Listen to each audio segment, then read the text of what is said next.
So I will start with the potential that Kenya has, you know, at 0.02%. Earlier we did say that is under capacity, but what potential does Kenya have and what advantages do we have that we need to tap into, Matt? Yeah, so I think when you look at those statistics, you're looking at a traditional way of thinking about electricity supply where you're building a big centralized grid, big power generation, and then transmitting power through to the distribution network and then eventually to the consumer. But what solar does, and this is very similar to the way mobile phones changed communication is, solar sets energy free from the grid. So now if you're a business customer through our platform, Solar Africa, we will put solar panels directly on your roof.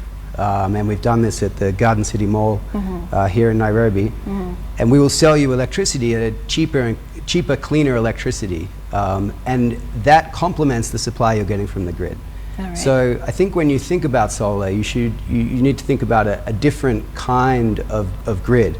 A grid that's more like an exchange, people generating more of their own electricity themselves, rather than our traditional model, which has been, you know, a centralized source and a pipe to the customer.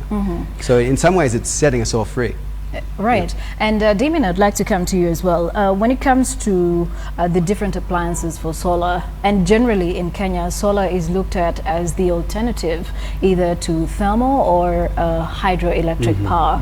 But at what point do we get to saying, you know, we can generate cheaper solar energy by just looking at the different advantages that we have as a country? I think that time is now. I think Kenya has, if we're talking about solar on grid, Kenya has obviously an excellent solar resource. Today we launched a new partnership with Equity Bank, which brought in obviously one of Kenya's largest banks into the financing of solar. Right. And that financing piece has long been missing in the market. And the reason that that's now coming in is because the costs have come down. New segments are opening up. And I think especially for all your business viewers, it's important to realize that the sun is up from 9 to 5. Most businesses are also open from 9 to 5. Right. You can simply take the power from the sun and power it directly to your load from 9 to 5. And that is the new sort of frontier for solar. And I think in Kenya it will prove to be, and it already is, cheaper than the grid to do so. But do you think that Kenyans, or Kenyan businesses in this case, are taking advantage of the fact that we have the sun app 9 to 5 and possibly we need to tap more into this? Or do you think it's just a mindset that maybe we are looking at thermal energy or hydro energy as the only source of electricity in the country? I think there is a mental shift that needs to take place. As Matt was saying, you have to start to think of solar as a distributed solar energy supply. It's no longer about centralizing it into one place. You can put it on every rooftop that exists in Kenya effectively. So I think it's about people starting to realize that if they take ownership over their energy costs, they can actually have a lower electricity bill than they have now.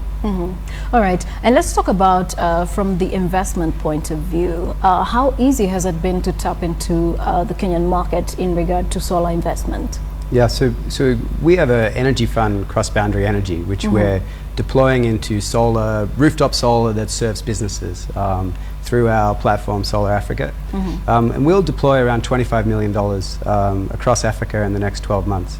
And we'd like to deploy as much of it in Kenya as we can. But to your point earlier, solar is a new conversation to have for a lot of Kenyan business owners. And you know, a lot of people don't know that, you know, solar power has been around almost as long as a diesel generator, but it has been coming down slowly in cost. And we've reached that moment now where if you're a business owner who is trying to make responsible financial decisions, you should be looking seriously at solar. Is there any downside when it comes to use of solar energy? Well, I think the key, as I mentioned, is that, you know, solar saves you money over time. And so it's not that you will have, but all your costs are up front. So what we need to be able to do is finance solar for customers. If we can finance it over long periods of time, then that minimizes the upfront cost burden that they would otherwise face. All right. So according to a number of other investors in geothermal or renewable energy, one of the challenges that they have put forward is the fact that the policies are not that friendly when it comes to investment. Is it the same story with solar investors in the country at the moment? I think we've actually had a great experience in Kenya, and we haven't had too many challenges at all. Yeah. And so we're excited for the opportunity to deploy more money here. And I'd like to add that, I think that the government's decision to not have VAT on solar, to scrap import duties on solar, make sure there are no import duties on solar, is very forward thinking. I think we can start to think about new things as well, though. For instance, could we think about businesses being able to feed power into the grid? I know there's been some talk about a grid feed-in from solar. I think that policy could be taken a bit further so that the average business here could use most of the solar energy they generate, and then on the weekends when they may not be working, they'd be feeding into the grid to help support the numbers you talked about of installed grid capacity. It does require a change in approach from governments, because it's a different kind of electricity supply. So a lot of the laws and rules are around utility supply, whereas it is different to say we're going to put panels on people's roofs and facilities. But I think the ERC understands that and has been very constructive about it. All right, and earlier also we did mention that a lot of people here in Kenya today and elsewhere around Africa think that solar power is just the alternative to the conventional sources of energy like thermal and hydro. But you came up and you actually built the solar port or carport at Garden City Mall.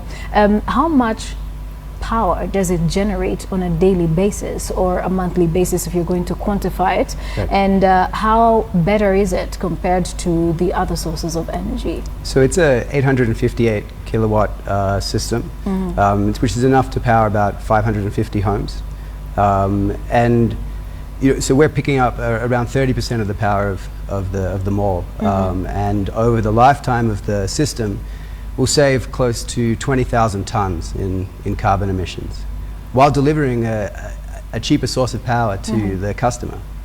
All right, and with your new partnership with Equity Bank, I'm thinking that the target market that you're looking at are from the people who earn about 1,000 shillings, either on a monthly basis or daily basis, all the way to people earning 1 million shillings. But why specifically make it this affordable? Is it because you're targeting an increased number of solar users, or what exactly was the mindset put into this sort of investment that you're providing appliances as low as 1,000 shillings?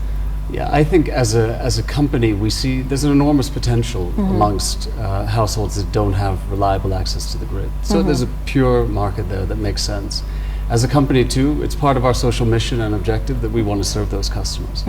I think we also want to take customers up the energy ladder. So as they need more energy, we want to be there with a bigger system. So we will do anywhere from a 5 to 10 watt small system that gives lights and mobile phone charging to a multi-kilowatt system for an enterprise. And in addition, we also do solar water heating. That's something we haven't mentioned, but solar water heating is also mandated by the government as of 2017 for all new buildings. It also has the chance to dramatically reduce the load on the grid, save the average household up to 60% of their electricity bill. And I think as a company, we want to be there for all of Kenya's society. We're not just targeting one segment. We want to be there for people struggling without electricity, for the more middle class, as well as for enterprise. And we see opportunity across the whole spectrum.